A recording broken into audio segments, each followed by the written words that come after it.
Welcome to Nivas news. మా channel మీకు నచ్చినట్లయితే లైక్ చేయండి, షేర్ చేయండి, కామెంట్ చేయండి. మర్చిపోకుండా బెల్ సింబల్ని క్లిక్ చేయండి. సబ్స్క్రైబ్ చేయటం మర్చిపోకండి. నేను ఎలాంటి రేవ్ పార్టీలకు వెళ్లలేదు. హీరో శ్రీకాంత్.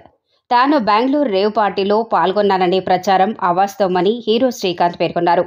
తాను ఎలాంటి పార్టీలకు వెళ్లలేదని చెప్పారు. ప్రస్తుతం హైదరాబాద్లోనే ఉన్నారని తెలిపారు. కాగా బెంగళూరులో జరిగిన రేవ్ పార్టీలో ఒక యువకుడు తనలాగే ఉండటంతో అందరూ తాను అనుకున్నారని వివరణ ఇచ్చారు.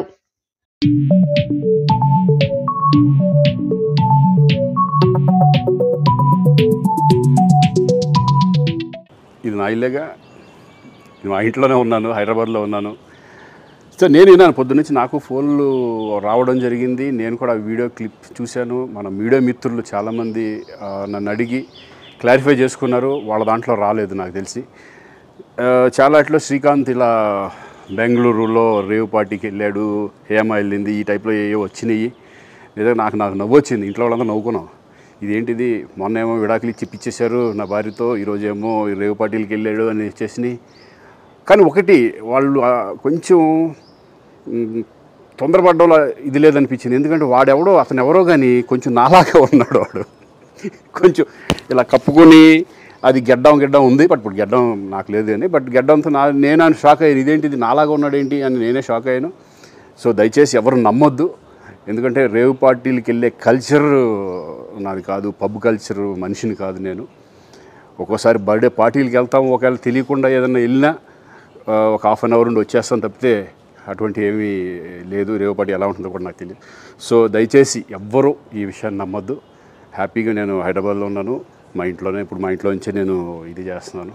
సో దయచేసి మీడియా మిత్రులందరికీ కూడా నేను చెప్పేది ఏంటంటే, ఏ విషయం కరెక్ట్గా తెలుసుకోకుండా మీరు కూడా థంబ్నైల్స్ పెట్టేసేసి, నా బొమ్మ వేసేసి రేవ్ పార్టీలో పట్టుబడ్డ శ్రీకాంత్ ఈ టైప్లో వేస్తున్నారు. కాబట్టి దయచేసి ఎవరు నమ్మొద్దు. అది అతను అలాగా ఉన్నాడు అనే ఒక విషయంలో మీరు పొరపాటు పడి ఉంటారని నేను అనుకుంటున్నాను. దయచేసి అది నేను కాదు. Thank you. ఇటువంటి అన్నీ కూడా నిజంగా కొంతమంది, వాళ్ళందరికీ నిజంగా థ్యాంక్స్ చెప్పుకుంటున్నాను నేను. కొంతమంది మీడియా మిత్రులు నాకు డైరెక్ట్గా తెలుసు కాబట్టి, వాళ్ళ ఫ్రెండ్స్ లాగా నన్ను ఇచ్చేస్తారు కాబట్టి, వాళ్ళందరూ నన్ను డైరెక్ట్గా అడగడం, నేను చూసి ఇద్దరు నవ్వుకోవడం, వాళ్ళు వాళ్ళ దాంట్లో వేయకుండా చూశారు కొంతమంది. వాళ్ళందరూ కూడా నేను థ్యాంక్స్ చెప్పుకుంటున్నాను. దయచేసి ఇవన్నీ నమ్మొద్దు. Welcome to Nivas news. మా ఛానల్ మీకు నచ్చినట్లయితే లైక్ చేయండి, షేర్ చేయండి, కామెంట్ చేయండి. మర్చిపోకుండా బెల్ సింబల్ని క్లిక్ చేయండి. సబ్స్క్రైబ్ చేయటం మర్చిపోకండి. యువతను కాంగ్రెస్ పార్టీ మోసం చేసిందని హైదరాబాద్ గన్ పార్క్ వద్ద బీజేవైఎం కార్యకర్తల ఉద్రిక్తత. హైదరాబాద్ గన్ పార్క్ వద్ద బీజేవైఎం కార్యకర్తల ఆందోళనతో ఉద్రిక్తత నెలకొంది. యువతను కాంగ్రెస్ పార్టీ మోసం చేసిందని, ఉద్యోగాలు భర్తీ చేసి నిరుద్యోగులను ఆదుకుంటామని అప్పుడు చెప్పి, ఇప్పుడు కాంగ్రెస్ అధికారంలోకి వచ్చాక పట్టించుకోవటం లేదని బీజేవైఎం కార్యకర్తలు నిరసన చేపట్టారు.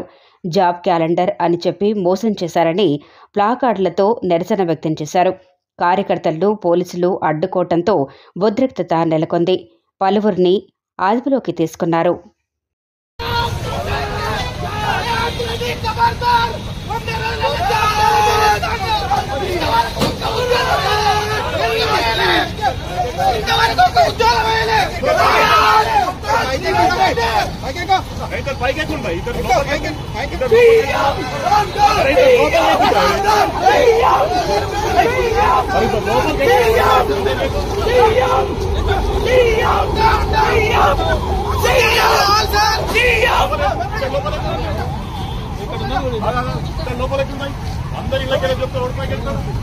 ప్రభుత్వం వచ్చిన తర్వాత 100 రోజుల్లో నిరుద్యోగులకి 4000 పదాల నిరుద్యోగ వృత్తి ఇస్తా ఉన్నారు.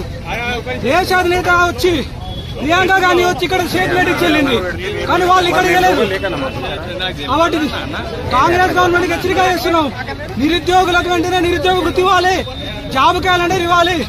ఉద్యోగ అవకాశాలు కల్పించకపోతే బీజేవైఎం తరఫున ఇదే హెచ్చరిక జారీ చేస్తున్నాం.